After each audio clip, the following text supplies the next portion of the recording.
Evet, açılış konuşmalarımız bitti. Çok güzel bir film izledik ve festivalin temposunu daha da arttıracağımız o anlardan bir tanesine geliyoruz. Biliyorsunuz ki yani şu an günün başladığı andan beridir ki çok değerli insanlar bu sahnede. Şimdi Jude Kelly zaten sahnede bizlerle beraber olmuştu. Çok sevdiğimiz, çok önemli gazetecilerimizden Zeynep Miraç ve Wow Vakfı kurucu direktörü Jude Kelly'nin Birlikteyiz başlıklı açılış paneliyle sizleri baş başa bırakıyorum.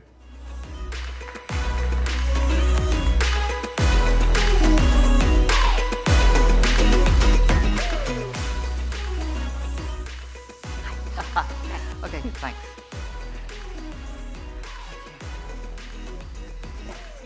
Merhaba, iyi sabahlar herkese.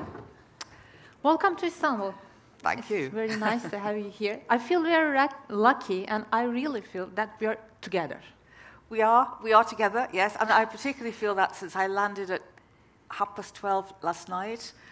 And It's a big adventure. almost like straight into this. And but it demonstrates as people fly in from different parts of the world that we always need to be together. We need it. Yeah. It's a very nice snowy spring day. Thank you. Then I'd like to start with a kind of beginning. You developed an interest in feminism while you were at university. Yeah. Do you remember the moment of enlightenment? What was that? Being told by my university lecturers that I couldn't be a theatre director because I was a woman. I mean, I had other moments because, going to school, boys tell you that girls are silly. Boys tell you that you can't play games like they can play. You can't play football. If you're in a make-believe, you have to be rescued. You have to stand there and be rescued by the boys. So there were things like that I thought, it was ridiculous. And I'm one of 4 daughters. I don't have a brother. So my father, as well as my mother, were always very encouraging.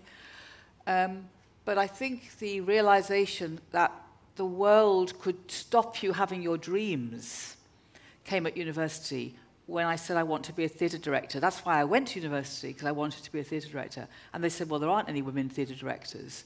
And they were very hostile, comically hostile.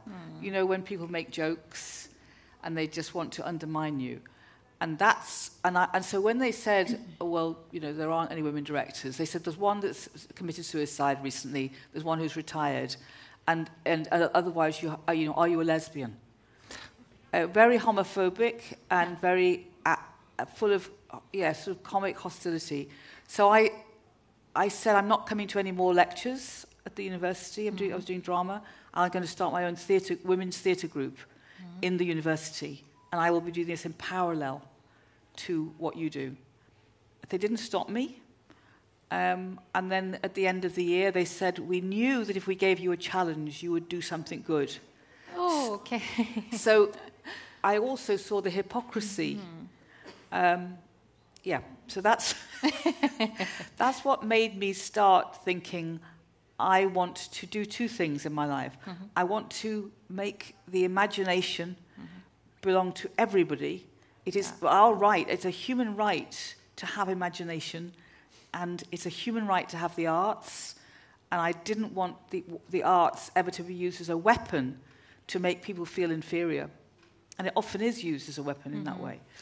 And the second thing I wanted to do was say that, therefore, in these human rights, women's dreams have to be equal to men's. So that was the beginning. Did you have some role models or some references on this path of feminism? No, not really. I didn't have any references to women like myself. I didn't know any women in the arts. I didn't come from an artistic background, and all the people I was watching were all men. I think I don't want to underestimate that some men have been fantastic role models for me. I mean, my father was a great role model because he championed me. And I think that some of you will have this experience, that if you have a father who really supports you as a girl, because that's the patriarchy, that is your patriarchy. Yeah, yeah. If you get legitimized by your dad or maybe by an uncle or thing, it's a really powerful thing. If they don't legitimize you, it also is a problem. Yeah. But I didn't really have any female role models, and I was quite lonely, I think, as a woman, trying to build a career in the arts and having such an ambition, such a big ambition, not just to direct, but also to change the nature of the way that the arts were done. You know, to change the conversation around the arts. That was my ambition. Do you have any book that changed your life about feminism, about women's struggle? Well, I think when Germaine Greer's The Female Eunuch came out, yes, I mean, that to an extent made me think, that's what I feel.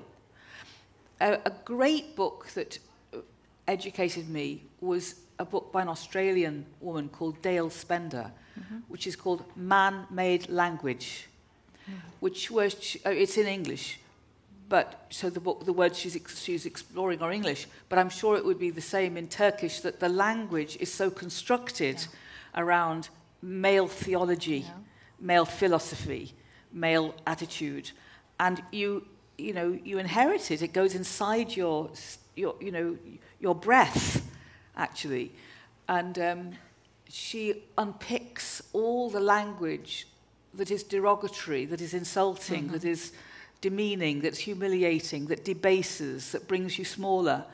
And that was a huge realization, that although I couldn't change language, as you said, you can't write your way to freedom, but you can begin to understand that the world has even scripted you into a place of reconciliation with inequality. And this reconciliation with inequality that we are groomed to have is partly language, partly role model, partly religious, many, many things. So that was a big book of change for me, yeah. And as you mentioned in your opening speech, you have a very, very powerful career. Was it easy? I don't know, because I had it. Well, I've still got it, I hope. I think it was easier because Okay. I have been made to be enthusiastic. You know, I think probably because of being 4 daughters and my father kind of going, go for it, go for it, I sort of set out feeling happy.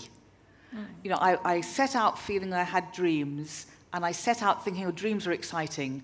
I didn't expect to be tripped, you know, I didn't expect it until I was about 15, 17, 18 then. And then on the few trips when somebody was doing this, I was thinking, well, that's not right. So I developed a sort of strong sense of happiness about my dreams. And I think that's made things a lot easier. But and also, you know, it's a strange thing about arrogance. Like, women are taught not to be arrogant, not to think too much of yourself. But at the same time, we're supposed to be being empowered to have self-belief. So it's a kind of contradiction. And I have had a lot of self-belief. I also have doubts. But I more and more feel, well, if I'm as good as I have been able to be, maybe I could have got further. You know, who knows? Yeah. Who knows? But I've also tried not to feel angry for too long ever, because it poisons you and stops you moving forward. So I think my sense of being successful is being able to retain my happiness. It's not easy, I think. It's not easy being a mother as well. I mean, I also have children, and now I have grandchildren. And that, I think, the biggest issue for women, I mean, it's you know, increasingly, because obviously, you know, now that you can have children in all kinds of contexts. So my daughter is in a same-sex relationship, and she has a child, which is amazing, fantastic. But so the issue of being able to have your career and also a family is very problematic still. And we don't talk about it enough because career women like to look like they're not having to think about nappies and apple puree and organising a children's party. And, you know, but we do have to think about these things. Sure. And we don't like to talk about it because we like to present a kind of professionalism. Yeah. And I don't believe that in that anymore. I don't want to look professional anymore. I think that professionalism is a sort of lie, especially for women, and that we really ought to be much more honest about how messy and complicated life is. We ought to be more generous and open and sharing about what we are just trying to solve. Chaos, you know, we should live in the chaos instead of coating the chaos with professionalism. And we can say, you know, I'm okay. Well, we always say I'm okay, don't we? But when you are a professional and when you have a big career, you have always to say, you pretend to say, no, I don't care about my children. They're okay. Exactly. I mean, I have childcare. I have childcare, etc., etc. And I think that this lie is something that is we have to have more courage now to discuss all of these things, because first the idea was, you know, I can do what a man can do. Look, I can wear my suit, I can step into this space, etc. And all my clutter is backstage. Yes. You know, don't notice it. Yes. But recently, women have said two things. First of all, is this the way that power should look? This always demonstrating that you don't have this clutter, when so many other people are not able to disguise clutter. And COVID has shown us, you know, women going to food banks, women trying to pay the bills, women having, you know, issues with mental health. So if we have enough money to pretend those things aren't our problems, then we create a greater separation between women. So we aren't together. We're saying, well, we're in the professional team and you're in the kind of domestic team. And I think we have to close that gap completely. And don't apologize because of that. No, not just don't apologize, but constantly ask the question, how do we in society live with the reality of our lives, the reality of children, of old age, of illness, of mental anxiety? How do we put that into the way we live our lives so that professional dreams, domestic dreams, romantic dreams are all in the same space and we share them properly and honestly? I also would like to talk about your point of view. The WOW Festival has the purpose of celebrating the achievements of the women and girls. And feminism is sometimes very serious, very kind of surly, but you always mention the celebrating. You are a creative professional. Does it make that sense? Does it make the difference of your point of view to the feminism, to activism of gender equality, compared to the civil society professionals? Well, first of all, I think the reason why humanity has enjoyed itself is because of its ability to be relaxed and happy, tell jokes, share little things. You know, the reality of friendship and love and these, they're not built around very serious things. They're built around, oh, I like that, I like this, you know, or your shoes are nice, or how are you, and oh God, I feel terrible. You know, all of that is why we make connection. So I think when people become very academic or very political without humor, then most people kind of go, I don't want to, I can't engage with that. So I think that the festivals, my feeling about festivals was that I wanted people not to feel afraid. You know, I thought if you say a festival, somebody would say, well, I'll probably be able to get a drink, you know, get a cup of coffee, a cake, a I suppose I'll meet somebody that maybe is interesting. I might even meet someone to fall in love. I mean, festivals are sort of fluid spaces that everybody can own. And I really think that a problem for feminism has been not recognizing that, yes, we have to talk very seriously and systematically and analytically about what change looks like. But we also have to have fun and say, as women, we can make jokes, we can dance, we can sing, we can be silly. And why are we fighting for equality unless we're fighting for the right to be as silly as men can be? Because you know that, like, men are paid to be seriously silly. Very seriously silly, you know. You see, this is true, that, like, you see them on sports programs and comedy programs. They're paid to be really silly and disheveled and etc. Whereas women have to always look like they are, you know, always prepared and always serious, nice, kind, attractive. It's ridiculous. Yeah. So this is why I'm like, the human right to be silly has to be given to women. Yeah.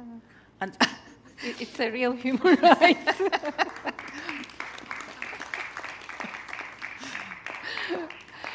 And it has been 12 years since the beginning of the war. Yeah, amazing. How did this experience shape you?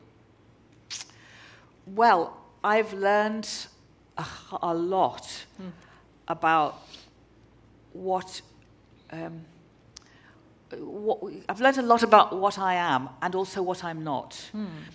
I think partly for being all over the world, but also exploring further and further this word intersectional. It's come to be, I think, maybe the most important word for me. Because we often use the word inclusive. And like I said before, inclusive can be very, I don't know what the Turkish word for inclusive is. Can say, what was your offer? İnklusif için ne önerirsiniz? Daha sempatik bir, kapsayıcı. But it's a kind of political word.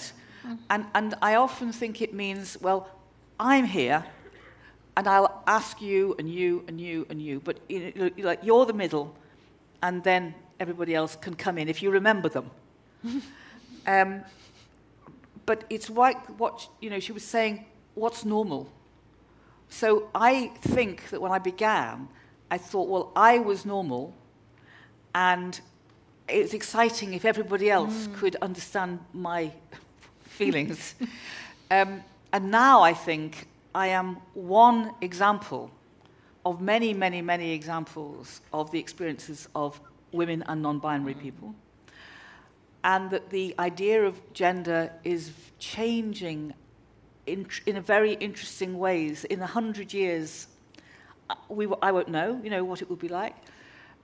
I think I know a lot more about being white and the issue and the historical issue of white power.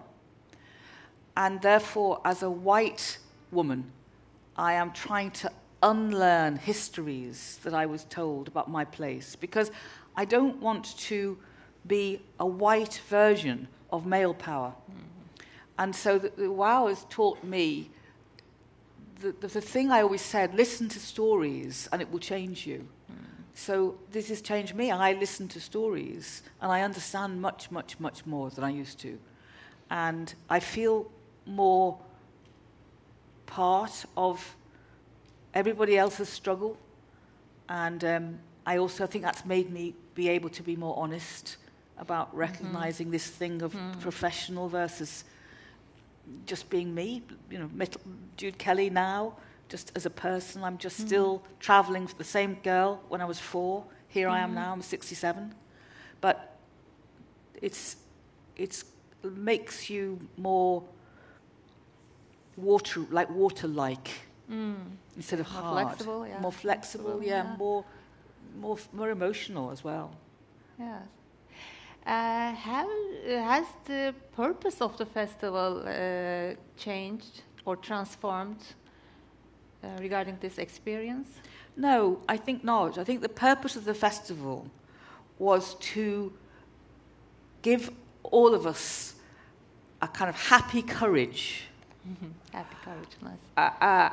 To go, the world's not good enough. It's not good enough for lots of reasons, but it's certainly not good enough in terms of the idea that women are not equal to men. So let's talk about it and let's solve it, let's change it. It's exactly the same. All that's different, though, is that every time another year passes, new issues that you think should have been solved arrive. And I think that when I began, we didn't discuss systemic power.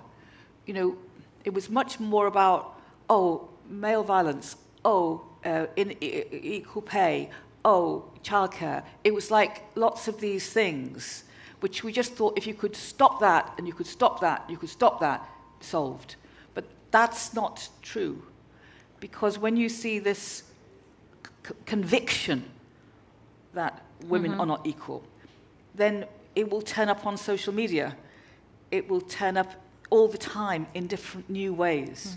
So that is different, which is that the language of understanding inequality around the world has become much clearer, much more political, actually, in the small p, not about parties, but the political language of systemic power, race as well, and disability, all of these things, sexuality, has risen to the surface. Sometimes I worry about this because... Why?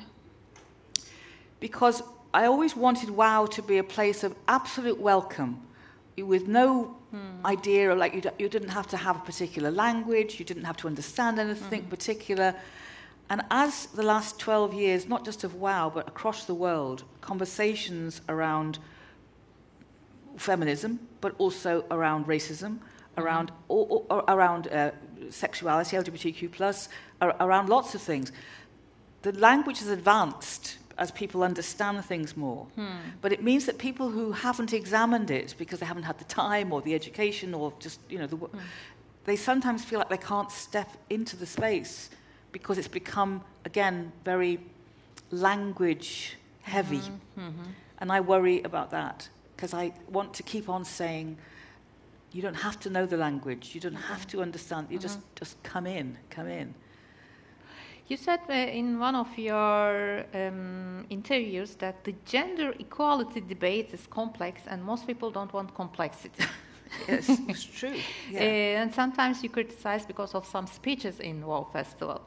What were the biggest obstacles you face since the beginning of WOW?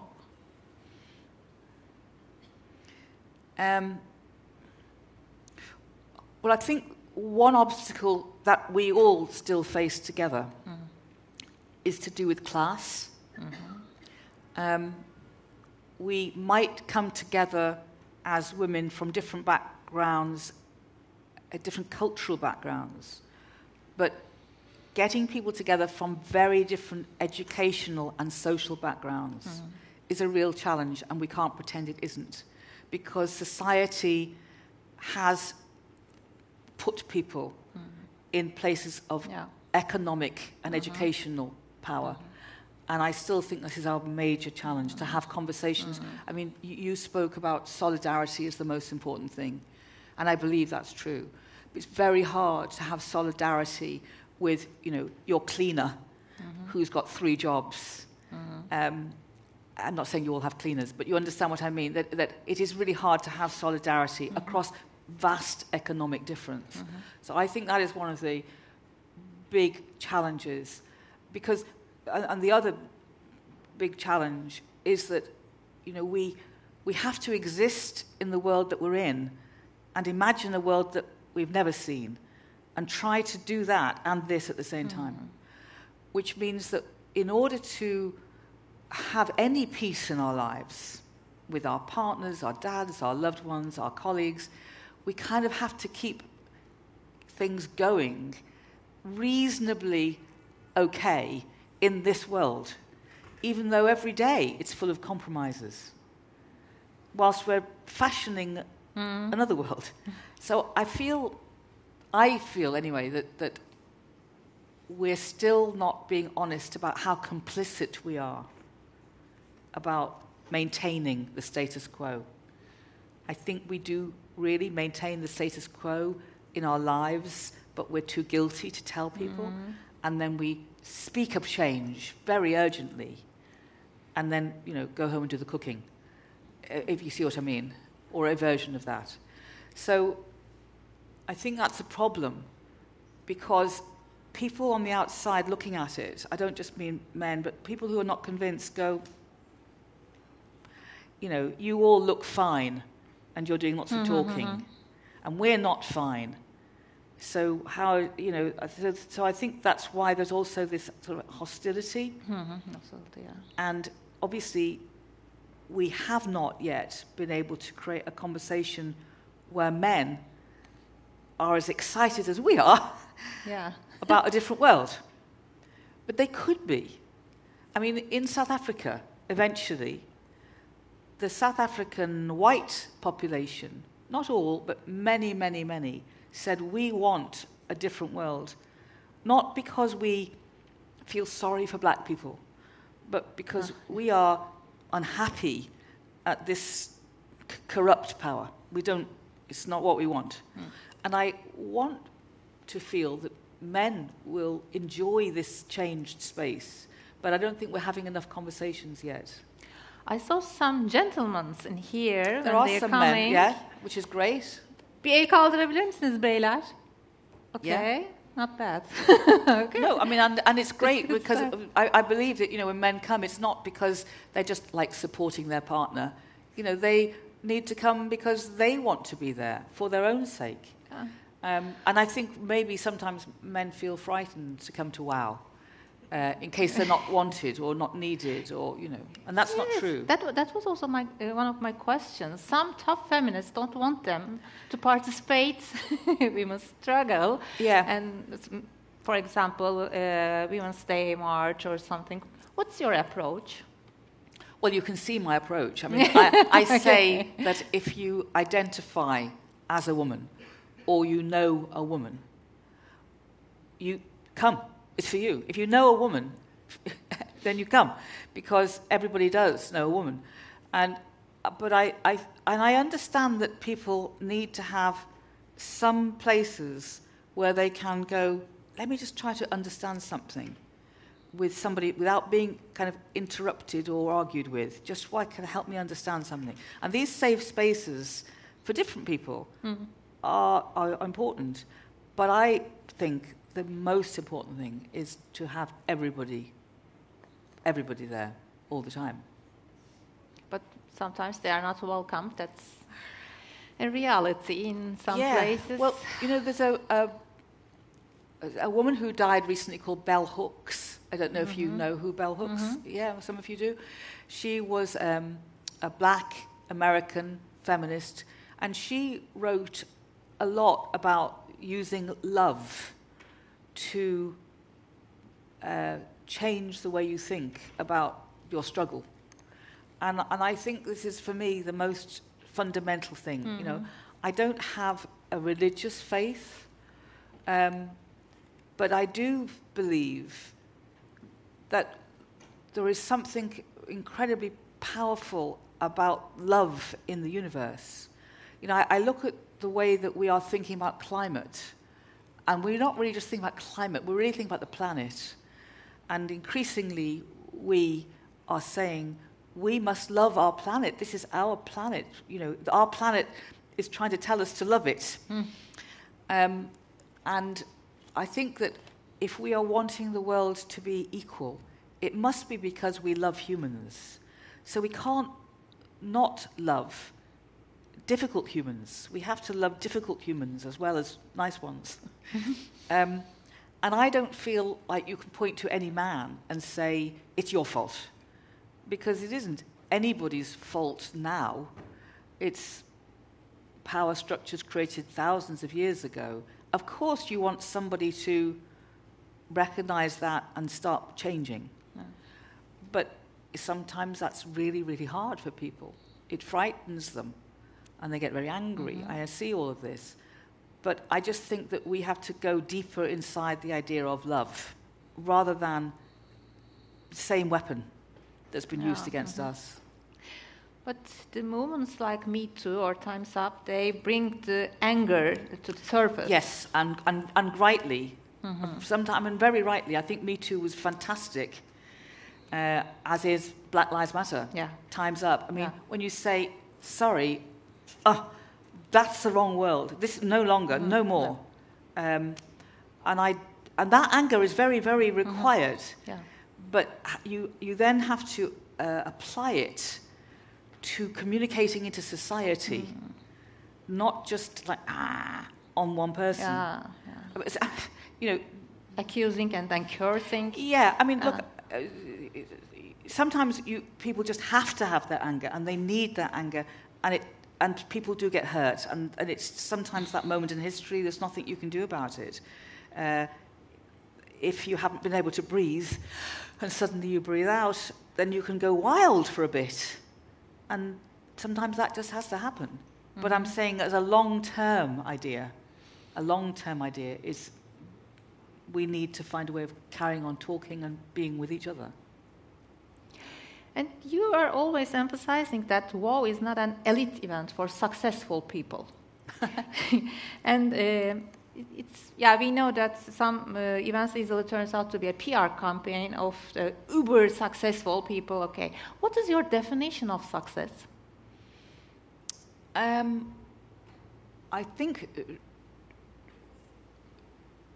being honest with yourself. A successful person, I think, is somebody who is able to be honest with themselves and then work out how to make really good use of the potential they have in the circumstances they have.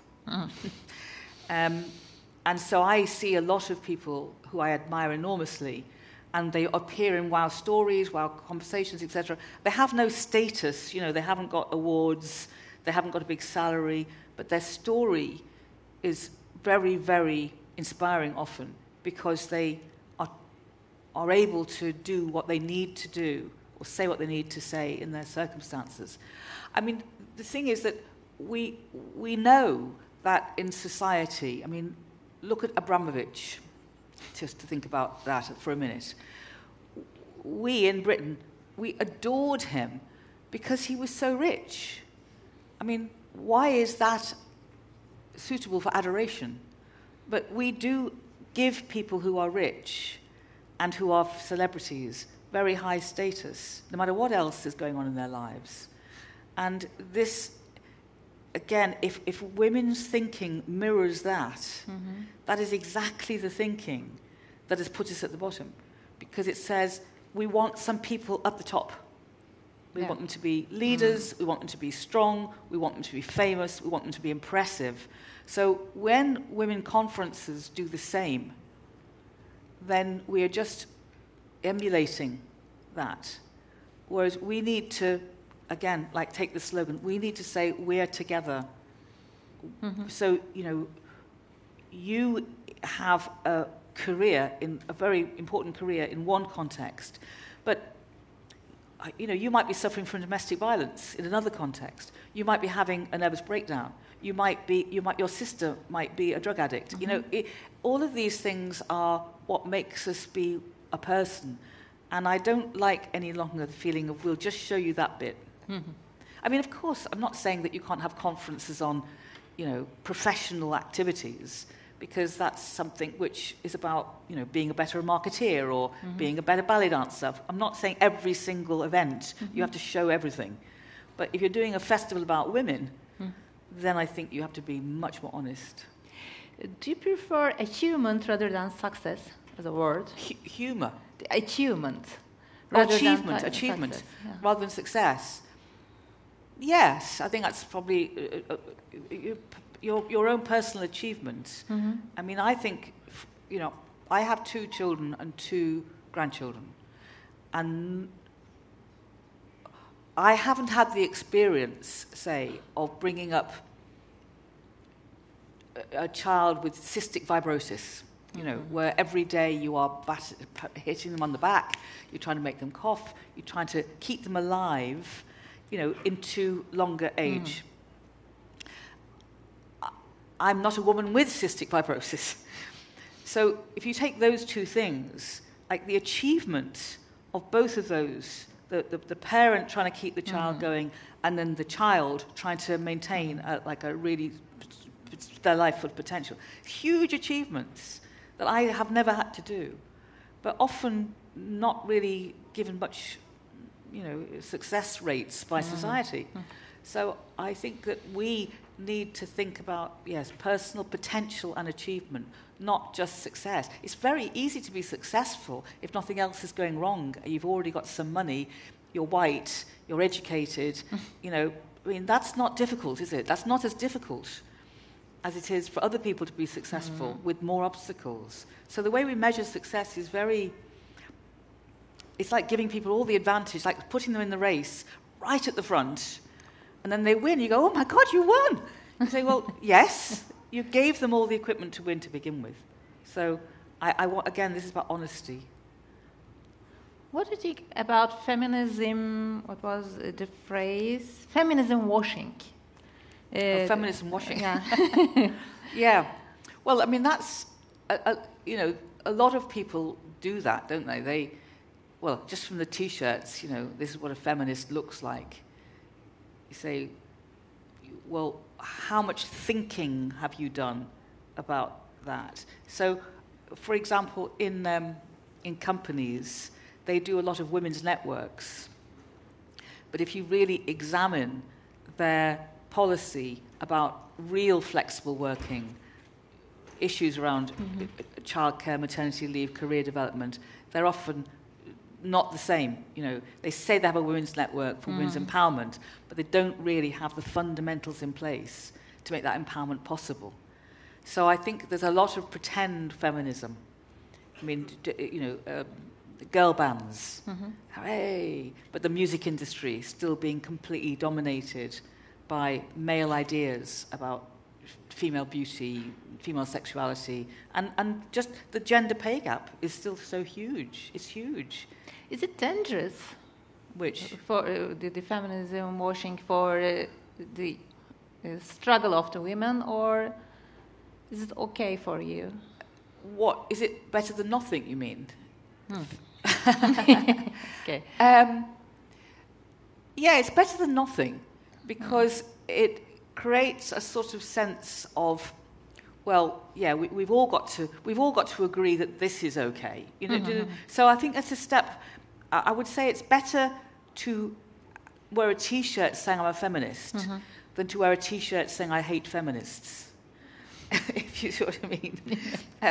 So I think people feeling as if they kind of ought to support equality is definitely a step forward than people saying they don't believe in equality. The Angela Davis had a speech in Wall London last week, and she said, if we can't figure out a way to come together with our differences, then we are going anywhere. I totally agree with her. And I think that is very inspiring, because I don't know if you all know who Angela Davis is, but she was, you know, a freedom fighter for black rights, civil rights in the 60s. She was arrested, imprisoned. She's in her 70s now, and she's really a very famous now sort of philosopher and political activist. She could easily, speaking of anger, be quite separatist, but she isn't. She's saying we must, as women and non-binary people, we must be together. And I completely agree with that, because we will just get picked off. And that has happened in history. You know, different groups get cross with each other instead of noticing that the people out there don't like any of us. So I think it was a great relief for people when she said that, because sometimes people worry that maybe they shouldn't be friends, or maybe they've got to keep their differences going. I think in fact, what she said was that the differences often give you a greater depth of understanding of the argument. You can have both things at the same time. You know, you can disagree and share the same space while you work out what you might think in 10 years' time. You might change your mind. But it's I think, one of the most difficult things to be together with the differences, because we are in a post-truth era and the polarization is huge. How can we manage that? Well, I think you can have tools. You know, you can learn strategies on a personal level for receiving something that is different than you think and looking after it. I noticed that she did something very interesting. Every time she was asked a question, she said, "Thank you for that question. Thank you for raising that idea." I haven't done that, as you noticed, but she took the question and she said, "Thank you." And what it did was said, like, I might not agree with the question, I might not, but I'm going to look after this question for you. Thank you. And I thought this was a fantastic technique of being with somebody maybe who doesn't agree with you and going, "Thank you for being with me in the time that we have together. Thank you for giving me your views. I don't think I agree, but I'm going to look at them." And this, constantly diffusing the idea that this was about oppositionality, and instead, like, laying the thing there. Say, "You and me, we're fine. Let's look at this thing here." So I thought that was a marvelous tool for stopping things being polarized. Of course, you can't make somebody else do that, but I think you can try for yourself. I don't feel myself good enough or wise enough to do that. How do you feel? I am. Thank you. Thank you. No. No, neither am I. But I think it's a practice, like exercise. So, you know, we're very interested in how we can make the brain take more information. And we're very interested in reading things that give us more facts. But, you know, I think a lot about WOW is about, like, trying to exercise the heart muscles. So, I mean, hands up here if you've ever had a broken heart. Okay. Can you put your hand up if you think you are glad in some way that you had a broken heart? Yeah. So this pain in the heart is also something that is important for us to have, both as a memory, but also to be empathetic with other people. So I feel that we need to keep expanding our heart. And when you see somebody who's really angry and really, really hostile to you, you know that inside that person there's a lot of fear, a lot of insecurity and anger and turmoil. And I think, you know, if it was my child, I'd be trying to help them, like, find a way out, because it must feel so ugly having all that pain. And so I feel that we need to expand our hearts in relationship to the hostility and anger. I know it sounds a bit saintly or whatever, but I just think, what else is the strategy? Because otherwise you just get smaller. Yeah, smaller and smaller.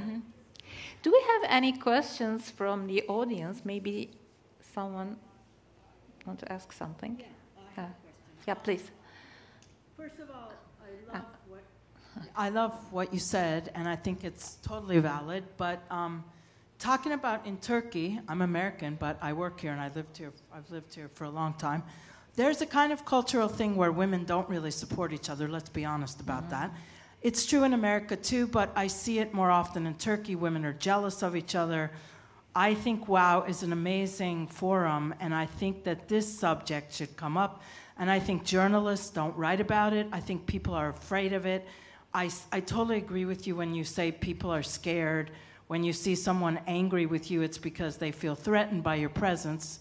And a woman like you, for example, a producer, director, I'm sure people see you as powerful, and though you don't seem to use your power in that arrogant way that you talk about that a lot of men are, and women don't get permission to be arrogant, but there are a lot of arrogant women out there. I've seen them. I'm not saying Turkey, I'm just saying in general. Yeah, sure. Especially in positions of power, especially bosses.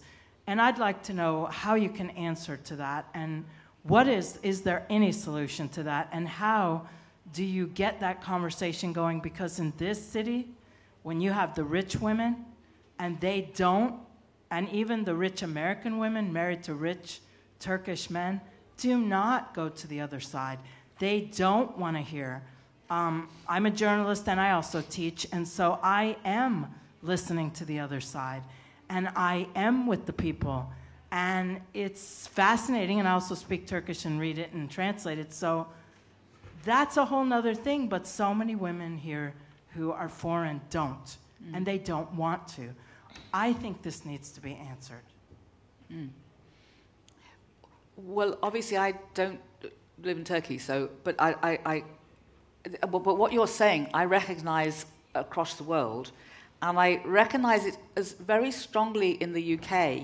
When I started WOW, I would have said that as exactly the same. I think it's a bit better now, and I think the reason it's better now in the UK is because we have talked a lot, and and called out this idea of women power with sort of we've talked about it a lot, and I think that these various things like Me Too, like Black Power Matters, and COVID have all made women sort of go, actually, I'd rather join the pool of other women than stand separate with my little gang. So I think it is about talking, and I think it can change. I think that, it's something that you said to me, how much has WOW changed me? I think I definitely had in my mind for a long time as a woman that I didn't really join in with women.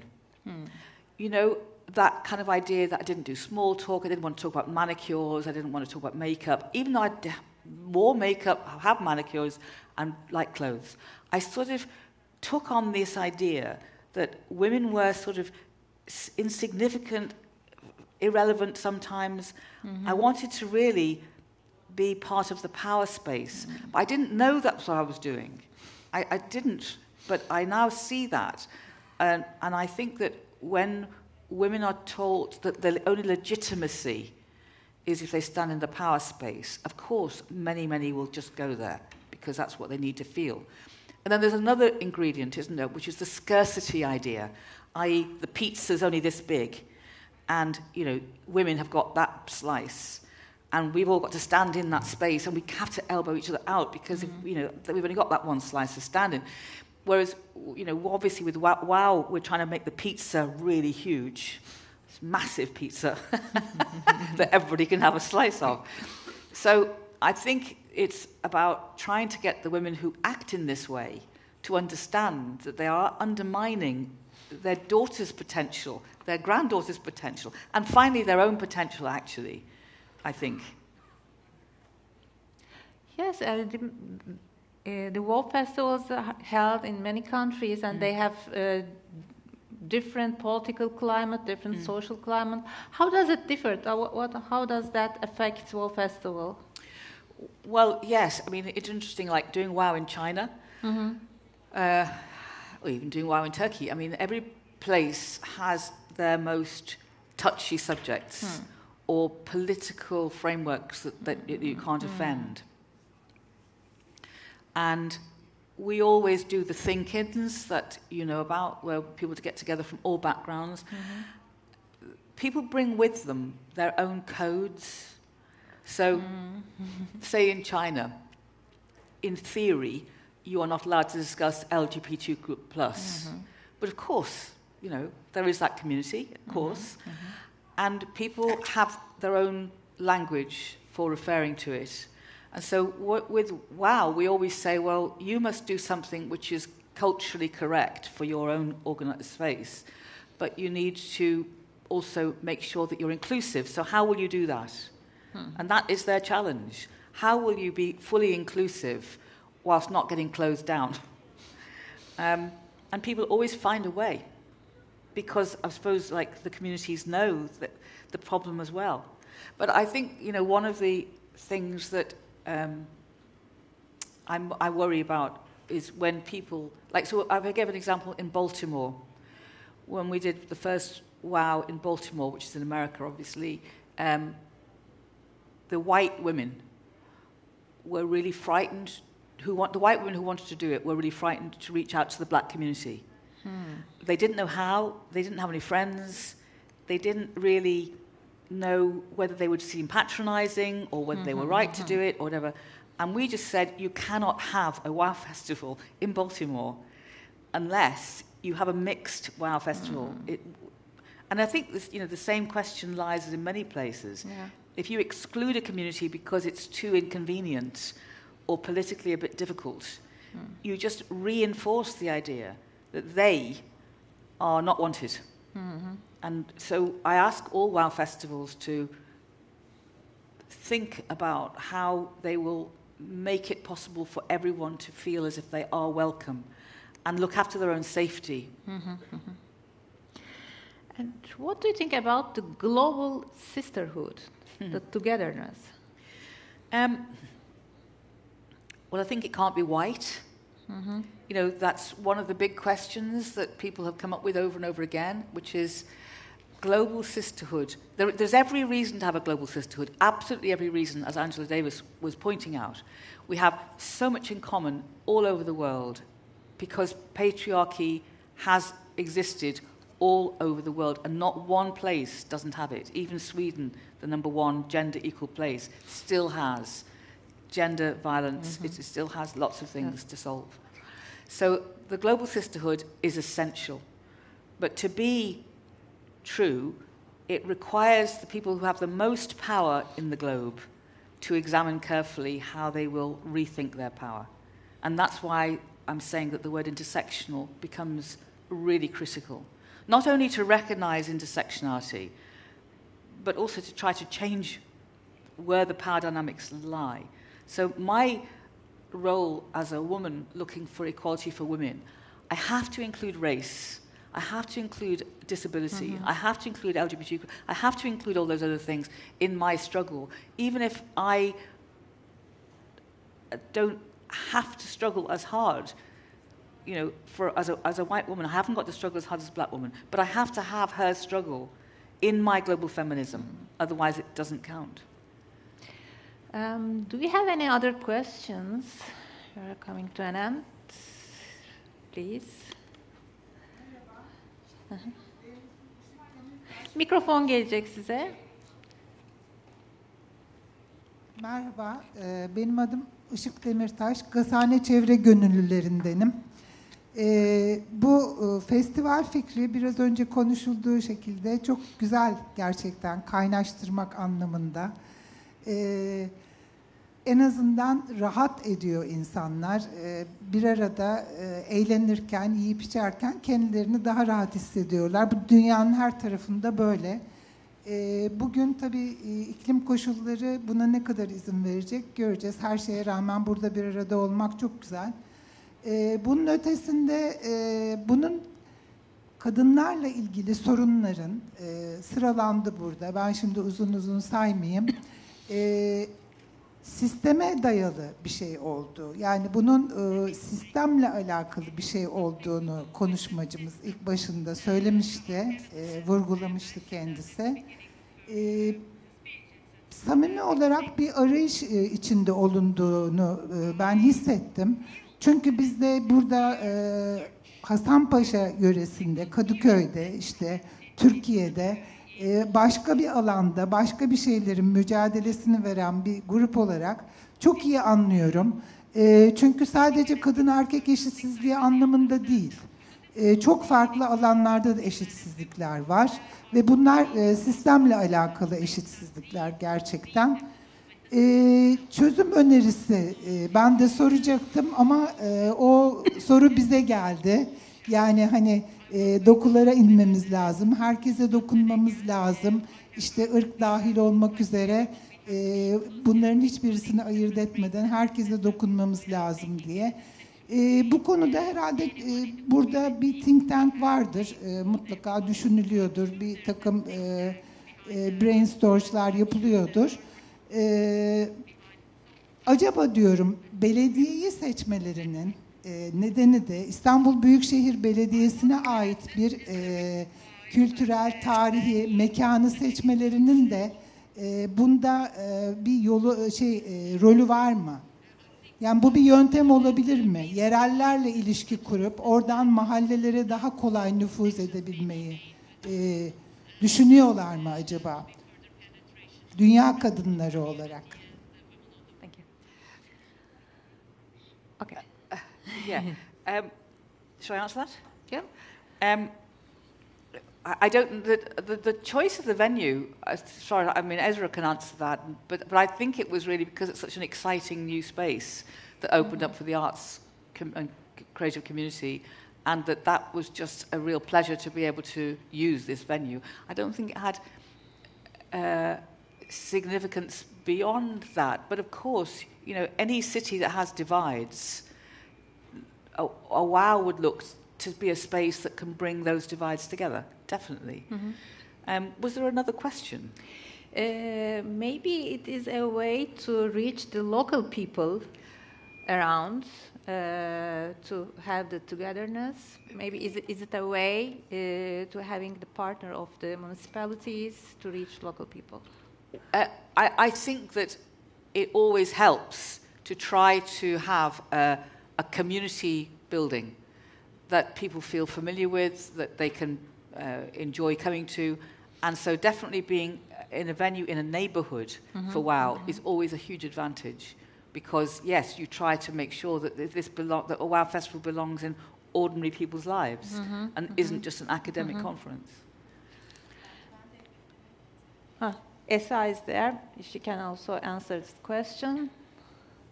Alo. Evet. Belki bir ekleme yapabilirim.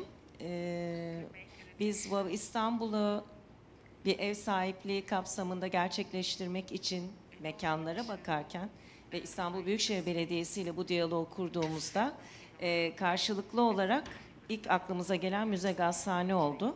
Çünkü bir kere Jude'un da hep söylediği gibi WOW festivalleri kapsayıcı bir festival ve mümkün olduğu kadar şehir insanlarına kapılarını açan, kamunun bir parçası olan, ya bir kültür kurumunun ev sahipliğinde ya da böyle bir değerli alanda olmasını hep çok arzu ettik.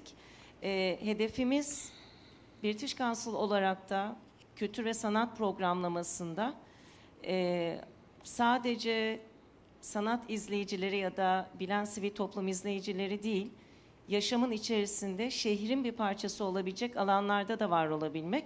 Ben o yüzden burada Müze Gazhane çevre gönüllülerine de Işık Hanım nezdinde çok teşekkürlerimi iletmek isterim. Çünkü onlar da en başından beri bizi büyük bir sıcaklıkla karşıladılar. Programlamamızın da bir parçası oldular. Gazhane çevre gönüllülerinin turlarına katılarak neden bu mekanda olduğumuzu aslında daha da iyi anlayabilecek izleyicilerimiz. Çok teşekkürler. Başka sorumuz var mı? Ben devam edeyim. Arkada bir sorumuz var. Any other question from there? Hello, my name is Ata. I would like to ask you that when you first started your own theater club, how did you motivate women to join your club when we consider the circumstances which make feels women insecure and maybe not capable enough? So I put out a kind of a letter. We didn't have emails in those days. I posted letters around the university and said, you know, there are lots of women's stories that never get told. Do you want to come together and, you know, talk about sex, drinking, periods, pregnancies? I kind of, you know, just name some stuff. And it'll be fun. And yeah, a lot of women turned up, and I started creating, through improvisation, how you tell these stories, many of which were taboo. You know, people didn't talk about a lot of things now get talked about that didn't get talked about 40 years ago. And we're still trying to talk about, menopause and, lots of things that people kind of go, oh.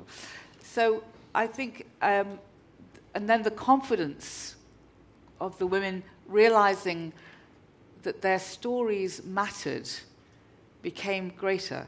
Because I did a TED talk a while ago saying that, if you're told over and over again that Hamlet is the most important play because, it's quintessentially about humans, this is very confusing because it's not. It's about a boy. It's about a boy who's worried because his dad died in suspicious circumstances and he doesn't think he's brave enough to do anything about it. And he doesn't like the fact that his mum is now having married to this man, and he can't cope with his girlfriend. So, that is about a young man. It's not about all of us. And if you put a woman's story in, nobody would ever say, oh, that's about all of us. They say, oh, that's about a woman. So this idea that women's stories are about women and men's stories about everybody was something, the drama was always being told to you. And, Beethoven can write incredible music for humanity, whereas, a woman, Clara Schumann, is writing something that's really good for a woman. And so it isn't just the confidence that women's stories matter, it's the ability to smash through this idea that the human right story is a male story, and the particular story of women is only really of interest to women. So it was a confidence not just for the women to be actors and performers, but to examine this idea.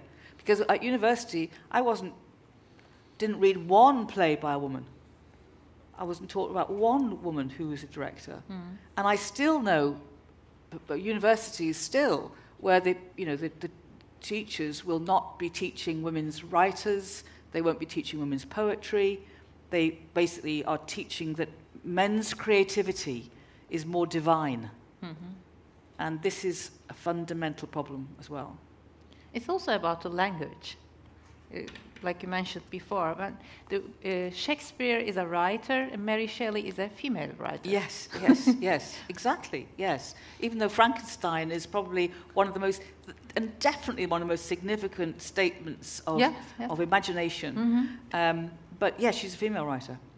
In fact, I often think people are a bit disappointed when they realise that Mary Shelley wrote Frankenstein, because you could see men kind of going, oh, I might need to rethink that then. Because they actually don't want to, not all men, I understand, but they kind of find it disturbing to think that a woman made something so fundamental to our language. People always say that a women's literature, like it's another genre. Yeah, yes, a genre, yeah. Do we have any other questions here? No. I would like to ask you about your experience in pandemic. How could you find a path to breathe?